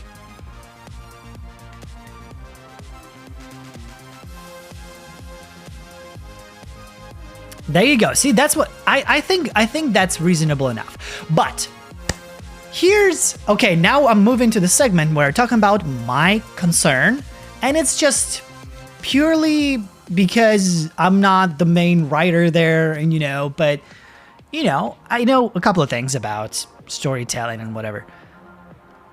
My concern is, okay, how Hogwarts Legacy, what sold Hogwarts Legacy the most was, well, of course, it was done. It looked really well in the trailers. The trailers looked good. The gameplay looked fun, right? It looked highly detailed. But also, we haven't had a proper Harry Potter game, AAA open world, ever. It was the first one, plus, number 2, we never, like, the last game was horrible. Well, Legos were good, but like the Deathly Hallows, right? It was a long time ago. There were movie games, low quality, period. And this was a chance to, it was an entry with the Wizarding World, with the Hogwarts in an open world setting where it's your own character, right? So that was a novelty. That novelty, that new part, that was a big selling point, right? To have a chance as yourself, not Harry, go be sorted into a house in a very unique way where you're not the not the first year student.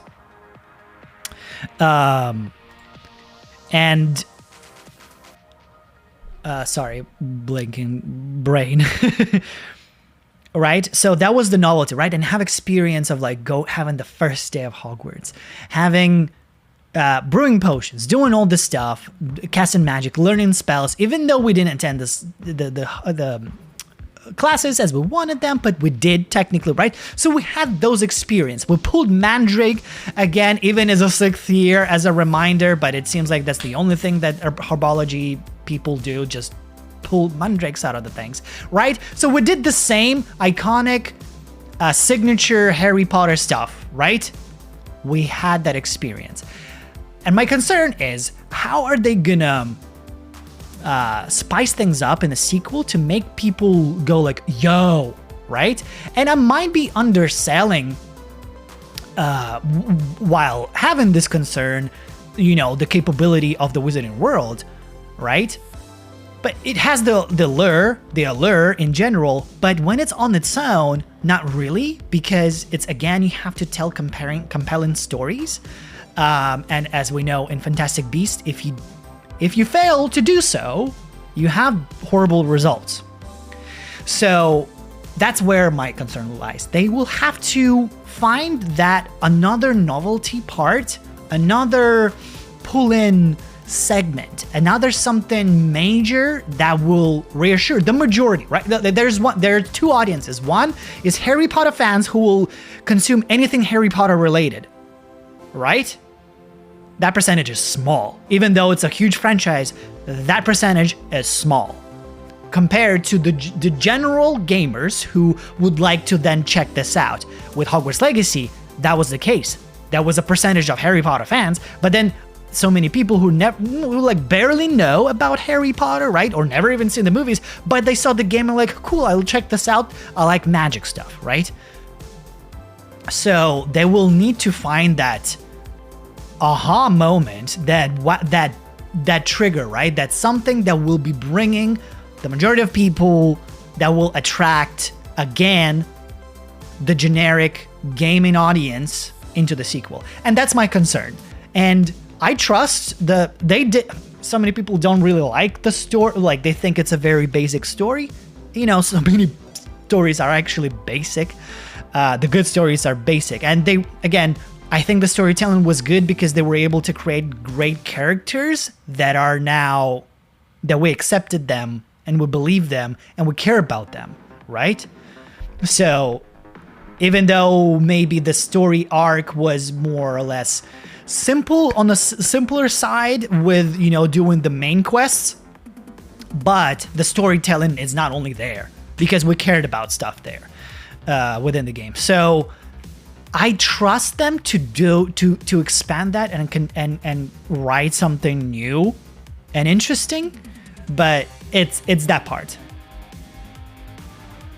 It's that part of where my concern lies, and it's,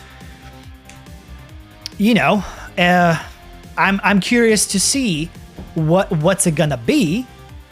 But yeah, what do you guys think about my concern? That's all I have to say. Like I had a concern, and I will be making a video about it, I believe, elaborating maybe a little bit more because my brain is getting tired and I might remember everything that I needed to say.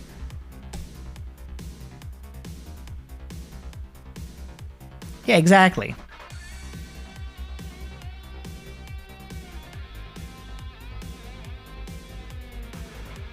Exact example. I voiced the same thing with the Spider-Man 2. You cannot have exactly the same. I mean, they did it with Miles Morales. It was fun, but like, if it's a 2, what's pulling there? It's Venom and expansion to Brooklyn a little bit, right? A little bit bigger map, a little different situation, right? But Venom, for example, there is the trigger. For example, for the sequel, it can be London. It can be Dumbledore if they chose to bring Dumbledore in school, like, yo, we're gonna meet Dumbledore, and people know who Dumbledore is, right? Because, right? So, if you remember that trailer, the first reveal trailer that Hogwarts Legacy had, it said like, oh, I already forget. I'm forgetting what it was saying, but basically it was like advertising. Choose your house, go on an adventure. The legacy of Hogwarts is in your hands or whatever.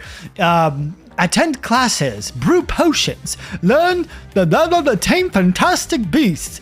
Right? So it was all an entry stuff into the Wizarding World, into Hogwarts, which is part of school, right? It makes sense. What the trailer of the sequel is gonna tell us, right? So it has to have the similar stuff of the school, the charming part of the Wizarding World in schools that we like, right? From Harry Potter. But it has to have something beyond that, and that now lies in the storytelling.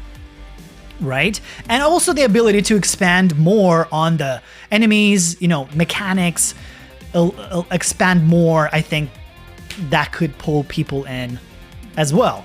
Gameplay is very important part of it.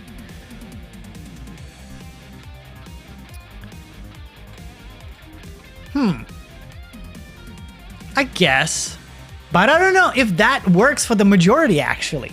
See, that's why I think they didn't go full, that we didn't really attend classes. I think that was a decision that yes, there is a percentage of people who want to simply attend, to feel like a real student, attend classes, but I think that percentage of people, Harry Potter fans, is very small compared to potential of gamers who will not care about that at all.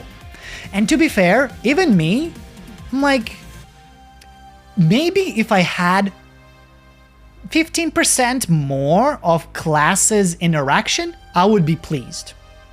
That's it. I don't need more. I don't need how it is exactly like in Hogwarts Mystery or Harry Potter Magic Awakened, where you actually attend classes, you wait, and you do some stuff continuously every day. You have to So I think there is a chance we're not going to be seeing more of. We might, because they still need to have Hogwarts in the game, and they will. They will not lose this beautiful, amazing asset that we have that is so detailed. But guys, imagine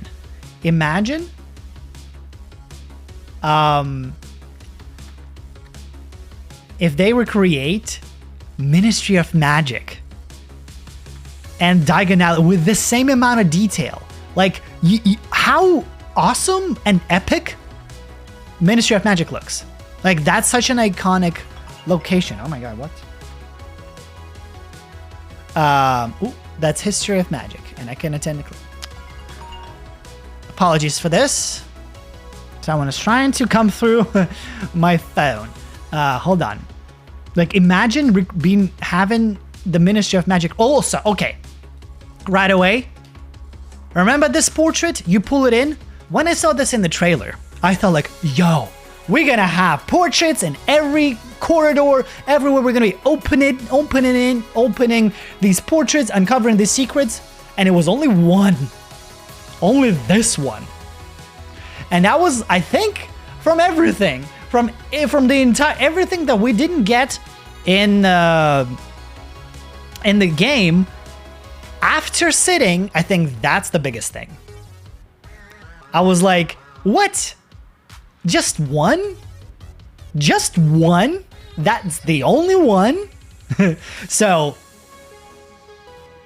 I want to multiply this by, I don't know, 20, because there's only one. At least, I don't know, even more. Okay, I'm going wrong places. Hang on. I'm trying to go to the... Just fast travel there. Oh my god.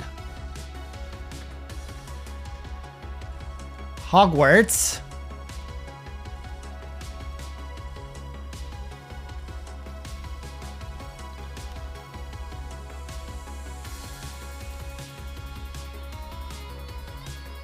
Yes, more alley. They can expand upon what is beyond just the Diagonale, just the one street. What's behind Gringotts? What's all that? They can connect all the dots. They connect everything. But again, look at how detailed the entire castle is. It's phenomenal. Again, the visual work that everybody did there is spectacular. And I cannot say less, it's just so detailed, so good. Imagine seeing that epic Ministry of Magic recreated with the same amount of detail, with those amazing tiles, and also that grand size. And I think what could be interesting as a part of the sequel is that where we're going to be able to tip our toes into the ministry and be setting our foot towards certain positions, maybe helping out an Auror with we maybe going to be shadowing an Auror, right? And I think that's a likely thing to happen because we have still a talent of ancient magic. Hello. That one. Two. There are 2 members of ministry dead by the end of the school year. First George, then Fig. They're gone. And the reason, of course, others, but also we are part of that. Our ancient magic. So the ministry are gonna try to like figure out what did just happen, why wherever you went, you had people dead, you know? So I think the ministry dealing with us, having problems with us in the next year is a likely scenario.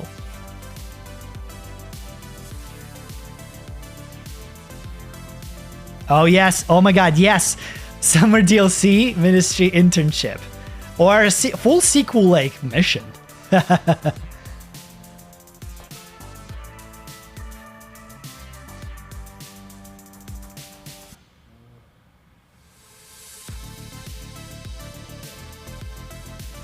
Yes, of course, they'll be causing more troubles for us. Yeah, ministry is always trouble. They're always dealing with Hogwarts' business and everybody. And the results are not great because they're trying to be controlling, manipulative, and kind of being a dictatorship. And then they fail. At the end of the day, the wizarding world is always pushed against the wall in terms of because they're hiding away from Muggles. So the wizarding world is surviving constantly, even during the Harry Potter times. And yeah.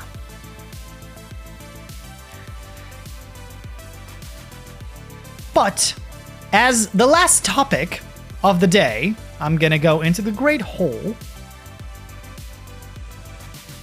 Or maybe not necessarily Great Hall. Yes, I'll go to the Great Hall, stand there, and we're gonna discuss something very important. Now, the last thing. What's next? When are we gonna be possibly seeing stuff? Here we have snow and more snow. There's snow within the game. Oh yeah, well, another quick comment is that would love to have some quality of life with sitting, be able to eat at those tables, consume food, great elaborate crafting, like have cooking, have potion brewing like cooking in Zelda, where you can combine any ingredients with anything. With everything, make stupid potions, make wrong potions, brew something that causes our cauldron to explode, right?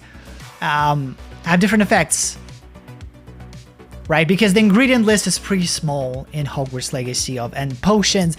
They're great and they work decently, but I think we just need more and have that part where we can experiment and kind of cook stuff, you know? Like the Weasley guy?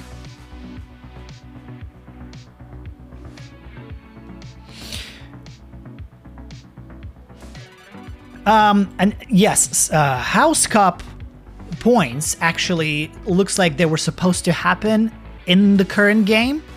But they obviously didn't. I talk about that in my most recent video about the sequel. You can check that out if you haven't yet. But yeah, it's a minor mechanic that could be fun, and I can see it happening. They might bring it back. Maybe it was just not finished, that mechanic, and yeah. But I think there's a chance of us seeing it in the sequel. All right. So the last thing I want to talk about. Let's focus on that. We'll be finishing soon, but I just want to discuss this. What's next? 2 things. Well, actually 4 things. Number one is Gamescom. If you remember last year, we had Gamescom at a similar time, actually. It was the end of August, and then shortly after there was 1st September, Back to Hogwarts Day. And last year, during Gamescom, we had the Dark Legacy, whatever trailer was released. Remember when we learned that we can cast Crucio? And that's when we thought that our choices will have consequences. Because remember, they had a split screen, and in one choice, they're like, no, cast it on me. And the other choice, no, I'll cast it on you. Right? And we're like, oh, there's a mirror in the system. Oh my God, it's happening. Right? And it did not happen exactly like that. We still had that choice, right? And we want more choices, but that's not what I'm talking about anymore. And then, so they released that. Then they announced the edition, the collector's edition, and then on Back to Hogwarts Day, they showed more stuff. I don't remember exactly what it was, but I think it was something about common rooms. We had common room tours and more stuff. They just revealed, so both on Gamescom and on Back to Hogwarts Day. I think they just announced recently that there's going to be Back to Hogwarts Day, so possibly some live stream, and possibly something might be announced this Gamescom. What? We don't really know what can be there, unless, but here's the thing. And last year, if you remember that announcement at the Back to Hogwarts Day, it was Chandler standing in front of Hogwarts in Orlando, in Universal Park. He had a message, he was talking there, right? And that kind of pairs, I think he made a tweet when he was going there. I think there was Gamescom, and then he made tweets about Orlando and going there. So Chandler is good at teasing stuff. Period. If you want to just be looking in, he teases stuff all the time. Even when they made Arachnophobia mode, he literally teased that couple of months prior to announcement with just a random tweet that he did about rollerblades and mentioning something there, and then there was that, and then he admitted that like, I teased that. So yeah, Chandler is awesome. The marketing team, Eric, EQ, they all are amazing. But talking about them, so that was last year, right?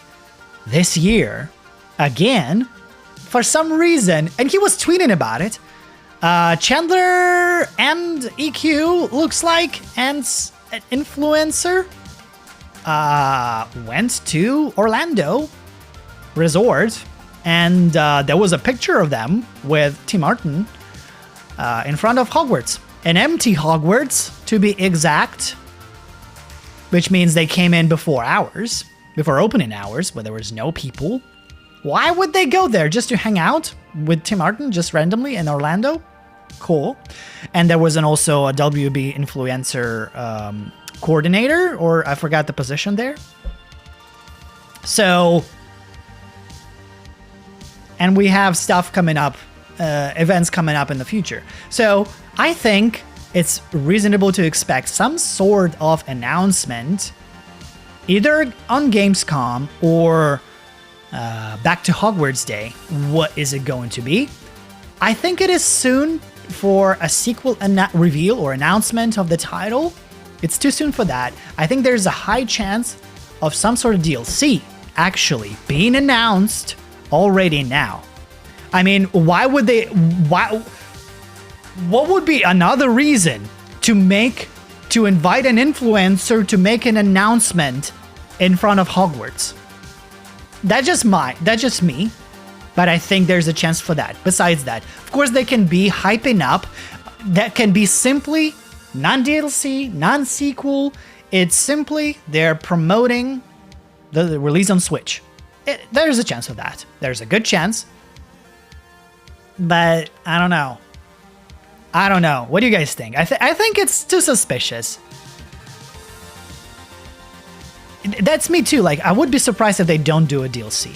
And again, I have to remind you that on February 7th next year, the Hogsmeade Haunted Shop quest will become available to other platforms. It would be reasonable for them to invent some kind of additional DLC pack with an additional story or quest or dungeon, some expansion that would go alongside. They're like, okay, other people, you can get that was already on PlayStation.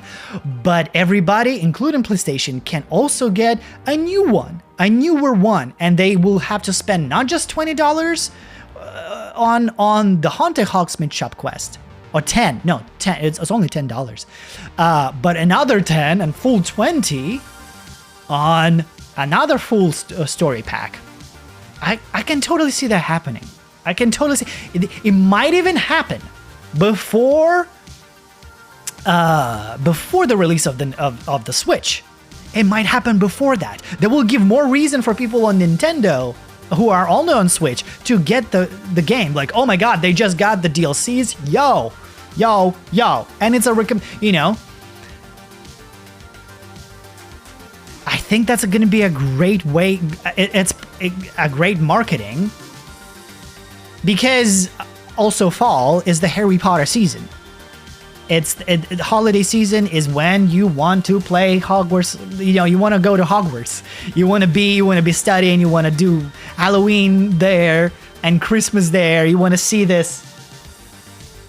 You want to explore that. By the way, guys, I think now that we're actually getting close to the end of the summer, I'm going to be replaying as Slytherin, I think. Because this is perfect vibe. This is just such an awesome vibe, period, for the holidays. So if they don't do any DLCs, any additional packs, decorations, or just a little story, it's such a missed opportunity. Just that's what I think.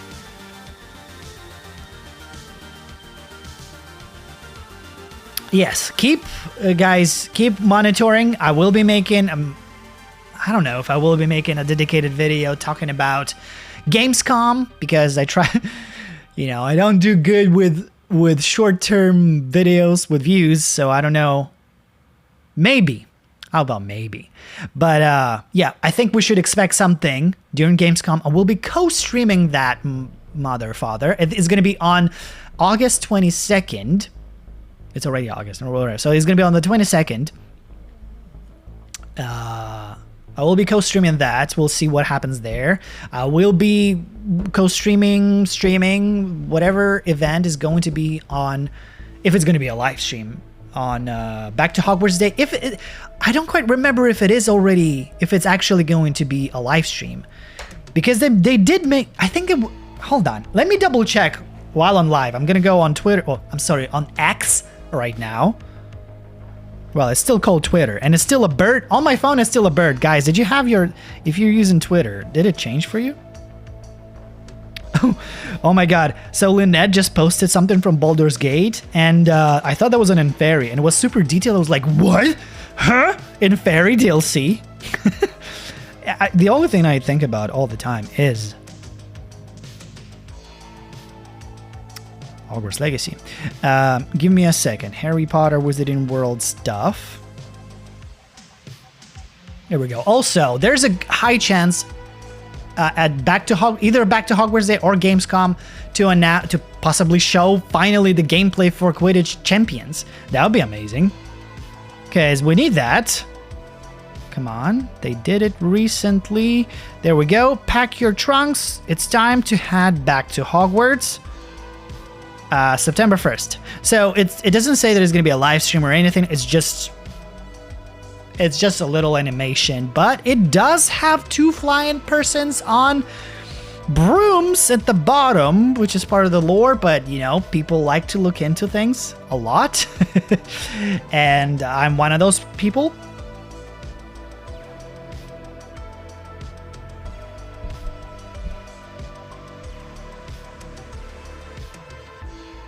Did you hear X is pronounced as Twitter? Yeah. Yep.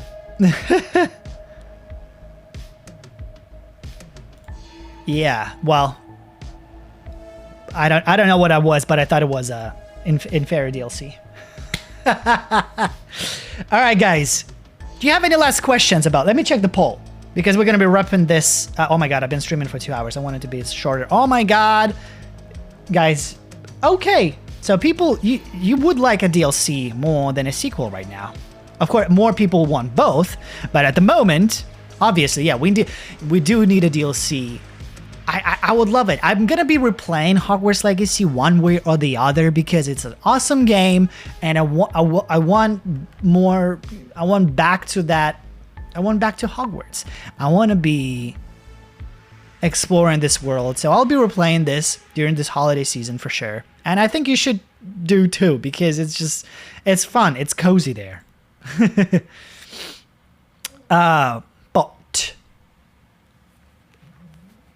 But if there's a DLC, it will be just fantastic.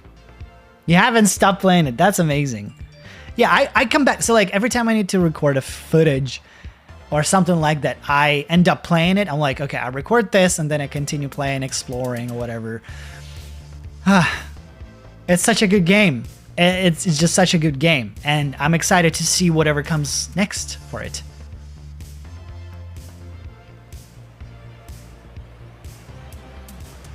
All right, guys, last run. Let's do a couple of minutes. Last run. Oh, me too. Me too. There was a spot. Let me see. There was a spot. I'm going to show you. I just discovered it recently. I didn't know that there was something there. And I was like, what? I've been here a gazillion of times. Oh, like, oh my god, it's getting dark now. That at night, it's like the best.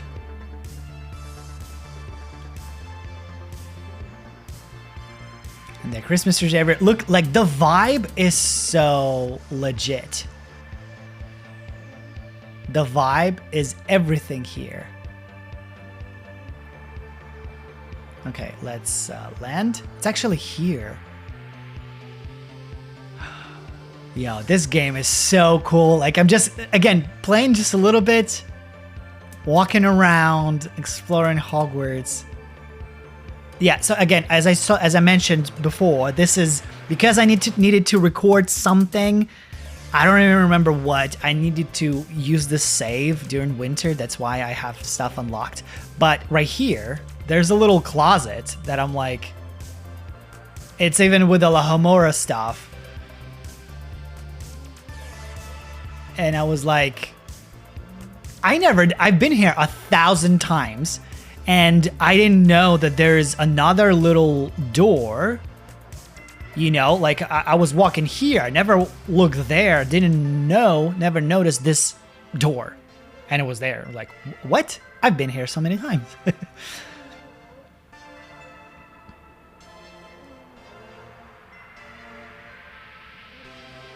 Oh yes, I did fly. I don't know if you just remembering this right now or you're watching on a replay slightly in the past. Yes, that there are signs on certain trees for sure.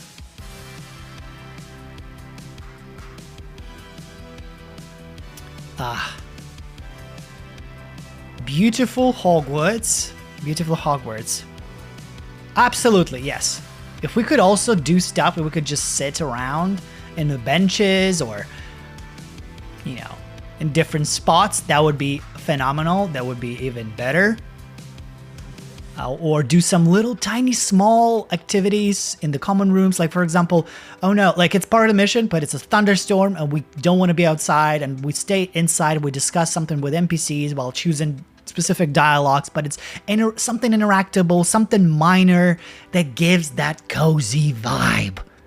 It makes us experience it. So it's nothing grand, but small. Chess, like give us a chess.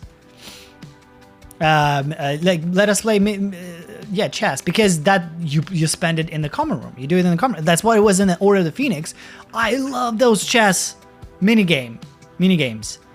Because the game usually takes about 15 to 20 minutes. Well, sometimes can take longer, but you spend a long time just being in the common room and you see the background noises. There are students walking around. It's awesome. My class? Ooh. Good question. I'm torn between potions and defense against the dark arts, actually.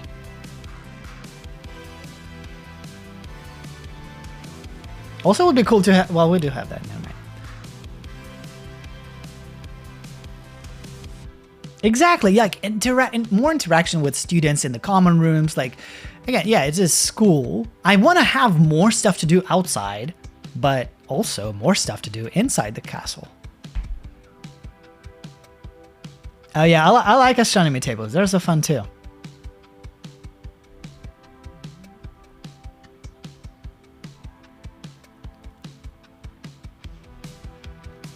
Yes, playable chess, absolutely. We do need Reducto and Expulso. That'll be great. More spells, period. Queen to e5. Absolutely, absolutely. All right, guys. I think this is a great moment to end it here. If you're on the replay squad, thank you for watching. But guys, and make sure you be posting your comments in the comment sections. But guys, I will be saying goodbye. Tomorrow, I will continue building the Owlry from Hogwarts Legacy. So check out those streams. And also next week, tune in. Look out for a Magic Awaken video. There will be some tips and tricks I'm going to be sharing. And also, at the end of next week, we're going to be talking more about the DLCs and your wishes. Because once I did the video recently, like a few months ago, and I promised that I will highlight what fans want to hear in the DLCs or as a sequel. So I will be making that specific video highlighting all of the ideas. But yeah, guys, my voice is losing it from talking.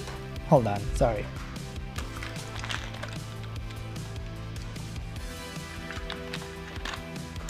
Oof. sorry guys. But yeah, thank you guys for watching. Thank you for all the subs, for all the support. I'll be seeing you and have a great rest of your week and have a great weekend. And I'll doze off in the void. I don't really have an outro.